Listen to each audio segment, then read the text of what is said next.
Pero vale la pena aclarar que el concepto de intervención intrauterina ya lo tenemos aquí en el país desde la década pasada.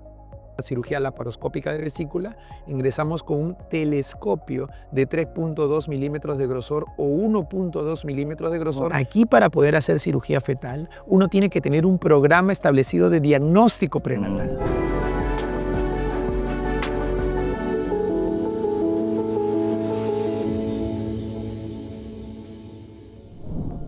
Hola, soy el doctor Leslie Soto y estamos en Tu Salud en Cayetano. ¿Sabías que pueden hacerse actualmente cirugías dentro del útero para tratar enfermedades antes que el bebé nazca? La cirugía fetal ha revolucionado esto y permite ahora que los niños nazcan sanos y una mejor vida para toda la familia. El día de hoy hablaremos con el doctor Enrique Gil Guevara. Él es ginecólogo especialista en cirugía fetal, quien nos explicará cómo es este método, en qué consiste, desde cuándo está acá y todos los beneficios que ha traído a la cirugía gineco-obstétrica. Entonces, vamos a ver un video explicativo y luego conversaremos con el doctor Gil. La cirugía fetal es una de las mayores revoluciones en la medicina. Antes, muchas enfermedades congénitas solo podían tratarse después del nacimiento, pero hoy es posible operar al bebé dentro del útero, mejorando su salud antes de nacer. ¿Cómo se hace? Existen dos tipos principales. Cirugía abierta. Se realiza una incisión en el útero para operar directamente al feto. Cirugía fetoscópica. Una técnica mínimamente invasiva que usa una cámara y pequeños instrumentos dentro del útero. Gracias a estos procedimientos, enfermedades como la espina bífida, el síndrome de transfusión entre gemelos y algunas malformaciones pulmonares pueden tratarse a tiempo, dándole al bebé mejores oportunidades de vida. Nuevamente aquí en el programa, y como les había mencionado, me encuentro con el doctor Enrique Gil, con quien conversaremos de la cirugía fetal. ¿Cómo estás, Enrique? ¿Qué tal? Muchísimas gracias por la invitación, Leslie. Es un placer para mí poder hablar sobre un tema tan importante e innovador como es la cirugía fetal. Claro que sí. Cuéntanos, ¿desde cuándo existe esta cirugía fetal? Y acá en el Perú, ¿desde cuándo la están aplicando? Es una muy buena pregunta porque existen numerosos programas en televisión como ER, Emergency, etcétera, donde se ven estas famosas operaciones que se realizan dentro del bebé en Estados Unidos. Pero vale la pena aclarar que el concepto de intervención intrauterina ya lo tenemos aquí en el país desde la década pasada. El problema radica en que para poder acceder a este tipo de especialidad uno necesita tener acceso al diagnóstico. Y el diagnóstico solo se puede hacer a través de la ecografía. Es por esa razón que antiguamente, en los años 80, cuando se desarrolla la cirugía fetal, principalmente en Estados Unidos, eran los cirujanos pediatras quienes realizaban estas intervenciones porque no había un avance tan marcado en la ecografía. Hoy por hoy, la cirugía fetal ha reducido el acceso, es decir, ya no se hace de forma tan regularmente abierta, es decir, a través de un corte en la barriga, sino a través de puertos mínimos. Pero para poder realizar eso necesitamos el dominio de la ecografía. Esto implica que es como una cirugía laparoscópica. Correcto. De hecho, el término vendría a ser cirugía fetoscópica y utiliza el mismo concepto, es decir, en vez de ingresar con un telescopio de 5 milímetros o 10 milímetros de grosor, como podría ocurrir en una cirugía laparoscópica de vesícula, ingresamos con un telescopio de 3.2 milímetros de grosor o 1.2 milímetros de grosor, al cual ya no se le llama laparoscopio por láparo abdomen, sino se le llama fetoscopio porque ingresa dentro del vientre materno. Y así como en la laparoscopía la ventana operatoria era el CO2, en la fetoscopía la ventana operatoria es el líquido amniótico. Claro, porque es justamente lo que está envolviendo esta zona. Esto implica dos cositas. La primera, que es importantísimo que la mujer tenga sus ecografías trimestralmente para ver la evolución del feto. Correcto. De hecho, la especialidad dentro de la ginecología, porque la ginecología como especialidad cubre varias áreas. Y de hecho, en los últimos años ha desarrollado distintos campos: fertilidad, uroginecología, climaterio y menopausia, ginecología del adolescente, y otra de las ramas es la medicina materno-fetal. Dentro de la medicina materno-fetal se engloba a la cirugía fetal. Pero aquí lo que hay que entender y marcar claramente son dos cosas. Primero, que la cirugía fetal no es como una cirugía abdominal, es decir, me hago una colecistectomía y se acabó el problema. No. Aquí, para poder hacer cirugía fetal, uno tiene que tener un programa establecido de diagnóstico prenatal.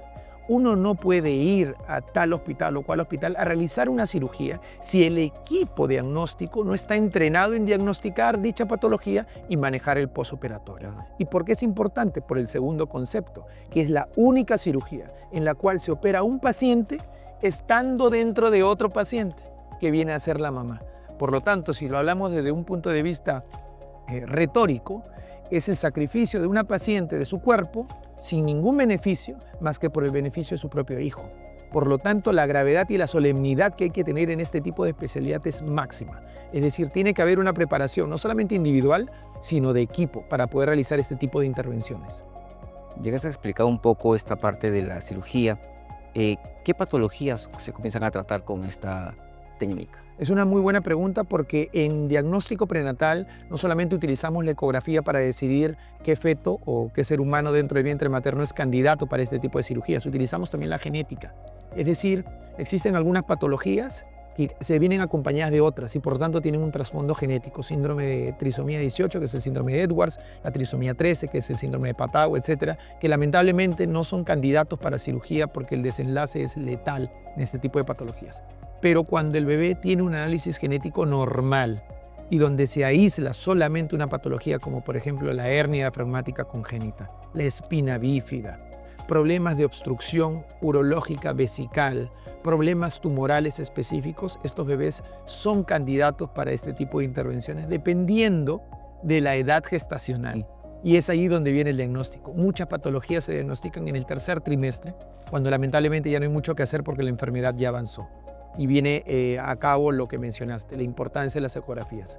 Una ecografía a las 12 semanas, otra ecografía a las 22 semanas y otra ecografía a las 32 semanas. Con esas ecografías uno puede diagnosticar en un centro especializado la mayoría de enfermedades que son pasibles de tratamiento.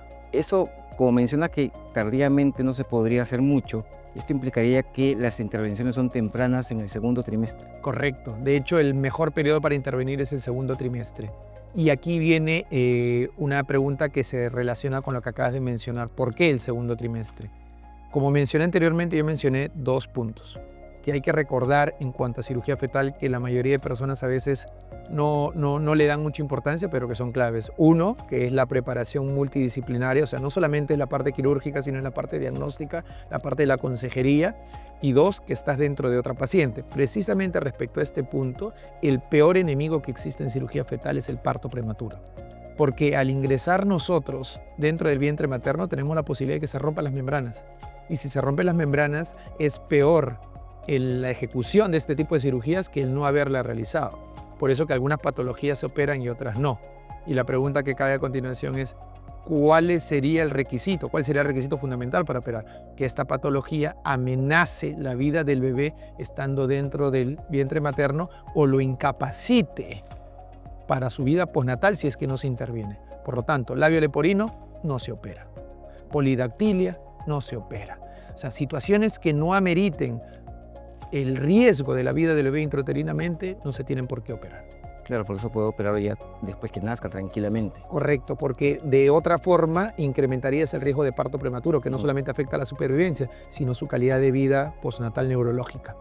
En la cirugía fetal, quien interviene básicamente va a la columna, al abdomen o en general cualquier parte del cuerpecito. Es una muy buena pregunta porque va a depender del órgano o sistema afectado. Por ejemplo, en esta semana hemos tenido 2 tipos de cirugías. Una el día martes de hernia diafragmática congénita y una el día miércoles sobre un tumor hepático. Y son casos totalmente distintos porque son de abordaje distinto. En cirugía fetal nosotros tenemos 3 tipos de abordaje. La cirugía fetal abierta, es decir, a través de un corte en la madre tipo una cesárea y luego un corte en el útero tipo una histerotomía, que básicamente está destinada hoy por hoy a la espina bífida. Luego tienes un segundo tipo de abordaje que es la cirugía fetoscópica, lo que habíamos mencionado, a través de un pequeño fetoscopio de 3.2 milímetros de grosor que ingresa dentro del vientre materno y nos permite ver al bebé en sí. Esa es la cirugía que tuvimos, por ejemplo, esta semana, el día martes, en la cual abordamos un caso de hernia diafragmática congénita y que básicamente produce hipoplasia pulmonar. Al estar el contenido abdominal dentro del tórax no permite que el bebé desarrolle los pulmones. Entonces uno diría, claro, el tratamiento es que al nacer le corrijan el defecto, claro, pero no hay desarrollo pulmonar. Claro. Lo que nosotros hacemos es ingresar dentro del vientre materno, previa anestesia materna y fetal, y luego ingresamos dentro del bebé para colocarle un baloncito en la tráquea del bebé, de esa forma ocluir la salida de secreciones y los pulmones crecen. Y al crecer los pulmones, empujan el contenido abdominal dentro del útero, dentro del abdomen del bebé. El día miércoles tuvimos una cirugía con un tercer abordaje, que es el abordaje percutáneo. El abordaje percutáneo significa que utilizamos agujas de un calibre menor a 1 milímetro de grosor. Y en este caso se trataba de un embarazo gemelar donde un bebé era completamente normal y el otro bebé tenía una tumoración hepática que le estaba provocando insuficiencia cardíaca terminal al bebé. Es decir, si no se operaba, se moría el bebé. Era una tumoración vascular, muy probablemente un hemangioma, muy probablemente un teratoma. Eso no se sabe hasta el postnatal. Ingresamos con la aguja guiada por ecografía y a través de la aguja pasamos una fibra láser y quemamos la tumoración y los vasos nutricios. Hoy por hoy, al control el día de hoy, el tamaño se ha reducido y el bebé empieza a mejorar su función cardíaca. Ese es el abordaje percutáneo. A menor grosor de la aguja, menor probabilidad de parto prematuro. A mayor corte en el útero, mayor probabilidad de parto prematuro. Suena muy interesante esto porque una espina bífida que nazca en un niñito realmente no tiene muy buena evolución desde el punto de vista neurológico. Y es la razón por la cual es la única patología que sin ser letal se opera, porque es muy discapacitante. Claro, discapacitado. Es lo que nadie quiere ver a su hijo en silla de ruedas a los 2, 3 años de edad. Entonces la única forma de poder realizar este tipo de cirugía es intervenir prenatalmente y junto con el neurocirujano ofrecerle el campo necesario para que él pueda cerrar la columna. Es el neurocirujano el que cierra, en el caso de espina bífida, la columna y nosotros le damos el acceso ecográfico primero y luego el acceso uterino. Entonces hemos visto acá que tenemos una espina bífida, unas tumoraciones. Me gustó mucho esto de corregir la hipoplasia pulmonar porque de verdad van a ser con un solo pulmoncito. Correcto. Y definitivamente la hernia diafragmática es quizás una de las cirugías más complejas porque este bebé requiere 3 cirugías. La primera cirugía se realiza alrededor de la semana 28, en la transición entre el segundo y tercer trimestre, que es para colocarle ese balón en la tráquea. La segunda cirugía es la que se realiza a las 34 semanas porque hay que sacarle ese balón. Porque si el bebito nace con el balón, se ahoga. Claro. Y la tercera cirugía es finalmente la que el bebé tiene que someterse una vez que nace para que el cirujano pediatra le corrija el defecto. El bebé se queda hospitalizado por lo menos por un mes y medio en UCI neonatal y de ahí nace. Somos uno de los pocos centros en Latinoamérica y en el mundo que realiza ese tipo de cirugías acá en el Perú. ¿Qué otras patologías también se pueden intervenir? Básicamente patologías neurológicas, aparte de la espina bífida. Hace un mes tuvimos una paciente que vino de Nicaragua por un aneurisma de la vena de Galeno. Es decir, es una malformación vascular, un aneurisma de alto flujo que provoca insuficiencia cardíaca. La razón por la cual se interviene no es la patología en sí, porque se puede operar postnatalmente, sino es que el hecho de tener ese alto flujo provoca en el bebé insuficiencia cardíaca y probable muerte. Por lo tanto, hay que intervenirla. Se utiliza igual una aguja pequeña que llega a la malformación y junto con el neurocirujano intervencionista le pasa un coil especial para poder interrumpir y detener el flujo en ese aneurisma. Patologías urológicas, como en el caso de una obstrucción vesical, que provoca que la vejiga crezca demasiado y el bebé no pueda orinar dentro del útero. Y sabemos que el líquido amniótico es la orina del bebé. Y si el bebé no tiene orina y no tiene líquido amniótico, los pulmones no se desarrollan. Por lo tanto, el bebé tiene 2 daños: daño renal por la obstrucción urinaria y daño pulmonar por la ausencia de líquido amniótico. Realmente sorprendente todo lo que me estás contando. Algo más que quería preguntarte, en estas cirugías, ¿qué complicaciones hay? La principal complicación es el parto prematuro, definitivamente. La segunda complicación es que el bebé no tolere la cirugía y fallezca después del procedimiento. Esto más que nada se da en otro tipo de intervención, que es en el caso de los embarazos gemelares que comparten la misma placenta, los embarazos gemelares monocoriales. Son cirugías en las cuales los bebés están sanos. Pero al compartir la misma placenta, lamentablemente no se distribuye de la misma forma y por lo tanto uno recibe más comida y el otro menos comida. Eso provoca que también uno reciba más líquido, más sangre y se encharque, haga insuficiencia cardíaca, el otro reciba menos sangre y se vuelva anémico. Por lo tanto, uno interviene a la placenta, ya no a los bebés. Y con esa fetoscopía láser, porque se hace a través del fetoscopio, quemamos los vasos. Al quemar los vasos, los bebés tienen que adaptarse a un nuevo sistema de circulación. Y algunos lo hacen, otros no lo hacen. La supervivencia es del 75% para un bebé, 50% para los dos bebés y 25% para ningún bebé.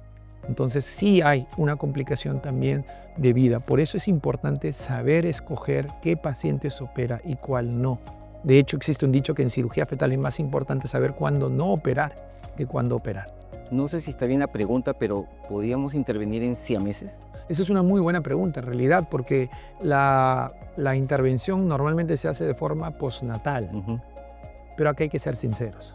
Y esto es algo que hay que tocarlo con pinzas porque es un tema muy polémico. Existen ciertas patologías que son letales, que no podemos lamentablemente por cirugía fetal hacer nada. Como por ejemplo el caso de una cránea exencefalia anencefalia. El bebé no desarrolla cráneo.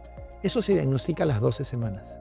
Y por lo tanto, la intervención y eso que se llama aborto terapéutico es importante para proteger la vida de la madre cuando el bebé no tiene esperanza de vida y podría provocarle daño.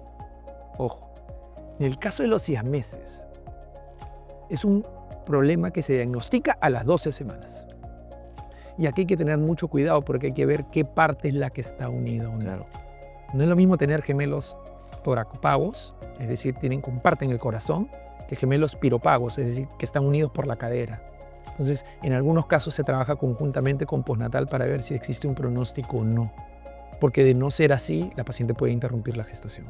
Entonces, es un tema político. Medicina fetal abre un campo de mucha polémica porque existen patologías que pueden ser intervenidas, patologías que no pueden ser intervenidas, patologías que ponen en riesgo la vida de la madre, etc. Claro. Y también mencionaste que había la parte de anestesia, que le anestesian a la mamá y al feto. Esa es una muy buena pregunta y muy buena acotación porque es la importancia de considerar al ser humano dentro del vientre materno como paciente. La pregunta es, ¿cuándo nosotros percibimos dolor? Cuando nacemos, no.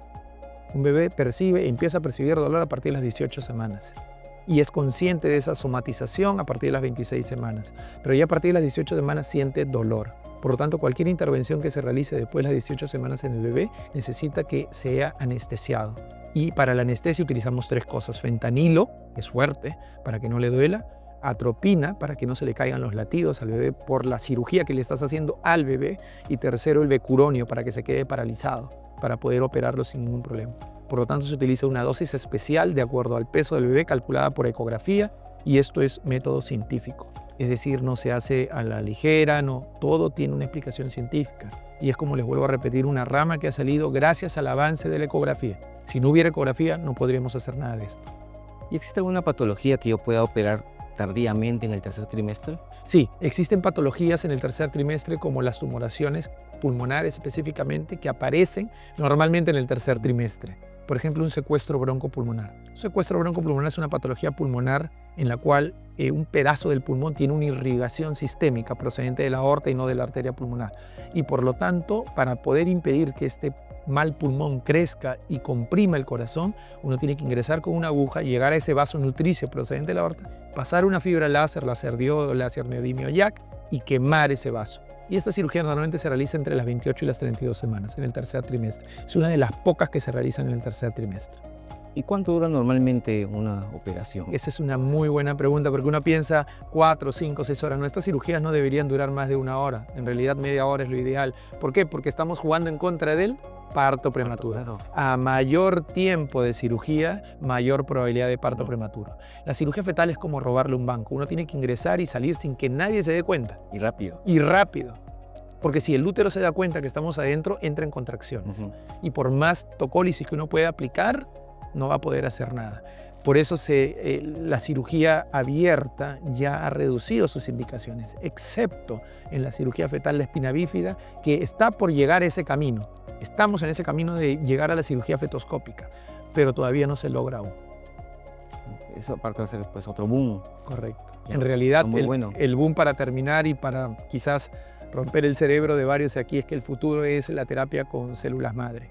pero no con las células madre que nos venden del cordón umbilical, no estamos hablando de eso. Estamos hablando de células madre de donantes en las cuales son pluripotenciales, pueden proceder de líquido amniótico, pueden proceder de distintas partes del tejido, que nos van a poder permitir en el futuro tratar enfermedades desde las 12 semanas, 16 semanas, ingresándolas e insertándolas en el cordón umbilical y que vayan y ataquen el problema y de esa forma no necesitemos operar.